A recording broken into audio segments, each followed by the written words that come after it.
merupakan referensi dari buku hukum pajak yang ditulis oleh Dr. Thomas Sumersan yang berjudul itu Pencatatan dan Pembukuan, yang saya ambil pada bab ke-6 buku hukum pajak.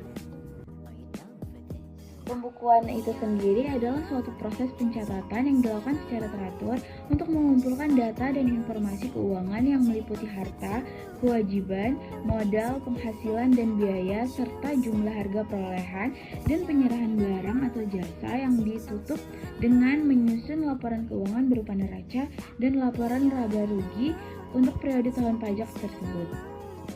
Pencatatan yaitu pengumpulan data secara teratur tentang peredaran bruto atau penghasilan bruto sebagai dasar untuk menghitung jumlah pajak yang terutang, termasuk penghasilan yang bukan objek pajak atau yang dikenakan pajak bersifat final. Adapun yang wajib menyelenggarakan pembukuan, itu yang pertama ada wajib pajak badan, dan yang kedua ada wajib pajak orang pribadi yang melakukan kegiatan usaha atau pekerjaan bebas, kecuali wajib pajak orang pribadi yang peredaran brutonya dalam 1 tahun kurang dari 4.800.000.000 rupiah. Dan yang wajib menyelenggarakan pencatatan itu adalah wajib pajak orang pribadi yang melakukan kegiatan usaha atau pekerjaan bebas dan peredaran brutonya dalam 1 tahun kurang dari 4.800.000.000 rupiah. Itu dilakukan agar dapat menghitung penghasilan neto dengan menggunakan norma perhitungan penghasilan neto dengan syarat memberitahukan ke Direktorat Jenderal Pajak jangka waktu 3 bulan pertama dari tahun pajak yang bersangkutan. Syarat pembukuan itu yang pertama adalah mencerminkan keadaan dan kegiatan usaha yang sebenarnya, disusun dalam bahasa Indonesia dan menggunakan huruf Latin, satuan mata uang rupiah, dan angka Arab, dengan prinsip taat azas dan dengan stelsel akrual atau stelsel kas.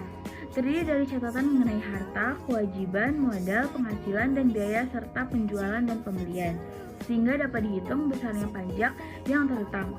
Perubahan metode pembukuan harus mendapatkan persetujuan Direktorat Jenderal Pajak. Dan yang terakhir, dokumen pembukuan dan pencatatan pajak harus disimpan selama 10 tahun. Adapun prinsip taat azas atau konsistensi adalah prinsip akuntansi yang mengharuskan penggunaan metode pembukuan yang konsisten dari tahun ke tahun untuk mencegah manipulasi laba atau rugi. Beberapa penerapan prinsipnya dapat dilihat dari PPT yang sudah saya buat dan saya tampilkan. Pengertian dari stelsel kas itu sendiri adalah suatu metode yang perhitungannya didasarkan atas penghasilan yang diterima dan biaya yang dibayar secara tunai. Sedangkan stelsel akrual itu adalah suatu metode perhitungan yang penghasilan dan biayanya dalam arti penghasilan diakui pada saat diperoleh dan biaya diakui pada saat terutang. Itu syarat pencatatan yang harus diselenggarakan secara teratur dan mencerminkan keadaan yang sebenarnya dengan menggunakan huruf Latin, angka Arab, satuan mata uang rupiah, dan disusun dalam bahasa Indonesia. Pencatatan dalam suatu tahun harus diselenggarakan secara kronologis. Catatan dan dokumen harus disimpan selama 5 tahun. Pencatatan harus menggambarkan peredaran atau penerimaan bruto atau jumlah penghasilan bruto yang diterima atau diperoleh, dan penghasilan yang bukan objek pajak atau penghasilan yang pengenaan pajaknya bersifat final.